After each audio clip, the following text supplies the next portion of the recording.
Once upon a midnight dreary, while I pondered, weak and weary, over many a quaint and curious volume of forgotten lore, while I nodded, nearly napping, suddenly there came a tapping, as of someone gently rapping at my chamber door. "'Tis some visitor," I muttered, tapping at my chamber door. Only this, and nothing more. Distinctly I remember, it was in the bleak December, and each separate dying ember wrought its ghost upon the floor.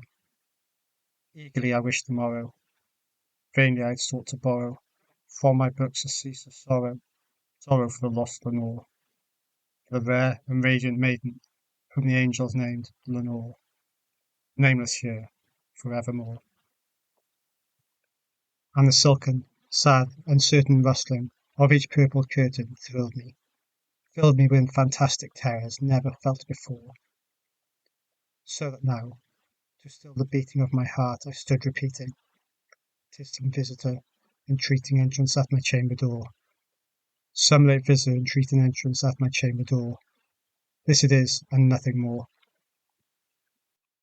Presently my soul grew stronger, hesitating then no longer. "Sir," said I, "or madam, truly your forgiveness I implore. But the fact is I was napping, and so gently you came rapping, and so faintly you came tapping at my chamber door, that I scarce was sure I heard you. Here I opened wide the door." Darkness there, and nothing more. Deep into that darkness peering, long I stood there, wondering, fearing, doubting, dreaming dreams no mortal ever dared to dream before. But the silence was unbroken, and the stillness gave no token, and the only word there spoken was a whispered word, "Lenore?"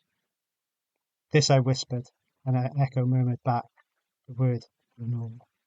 Merely this, and nothing more. Back into the chamber turning, all my soul within me burning, soon again I heard a tapping somewhat louder than before. "Surely," said I, "surely that is something at my window lattice.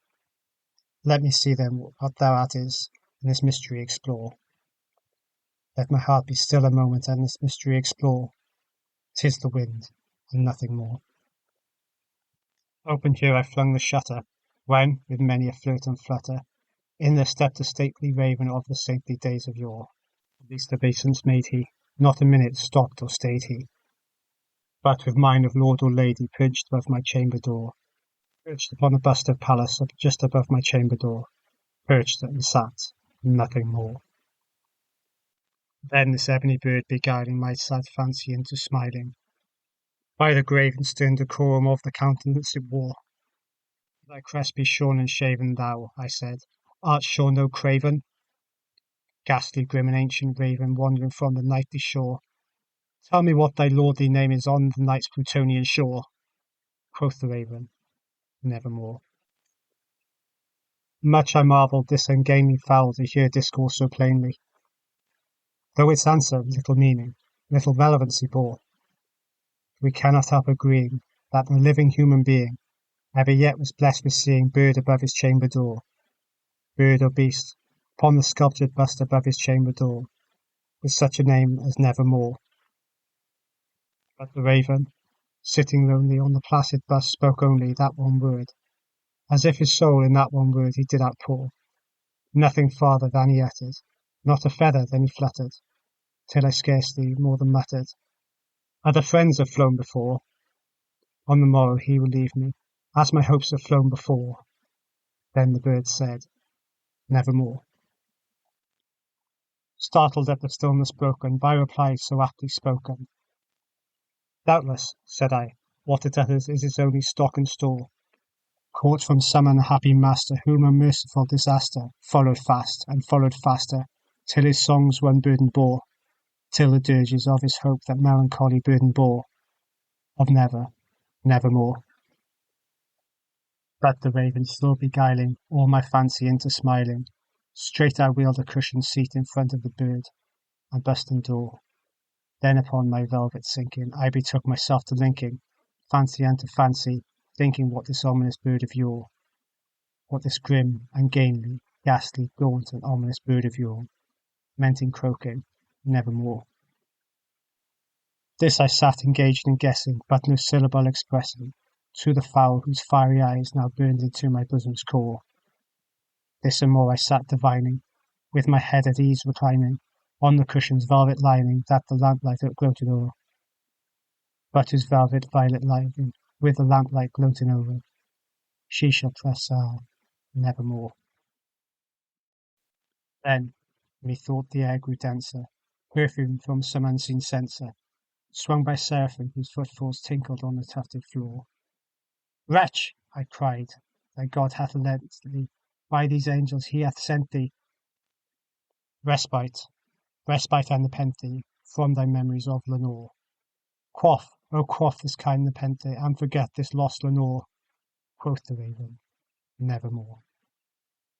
Prophet, said I, thing of evil, prophet still if bird or devil, whether tempest sent or whether tempest tossed thee here ashore, desolate, yet all undaunted, on this desert land enchanted, on this home by horror haunted, tell me truly I implore, is there balm in Gilead? Tell me I implore. Quoth the raven, nevermore. Prophet, said I, thing of evil, prophet still if bird or devil, by that heaven that bends above us, by that God we both adore, tell this soul with sorrow laden if, within the distant Aidenn, it shall clasp a sainted maiden, whom the angels named Lenore. Clasp a rare and radiant maiden, whom the angels named Lenore. Quoth the raven, nevermore. Be that word our sign of parting, bird or fiend, I shrieked, upstarting. Get thee back into the tempest and the night's Plutonian shore. Leave no black plume as a token of thy lie, thy soul hath spoken.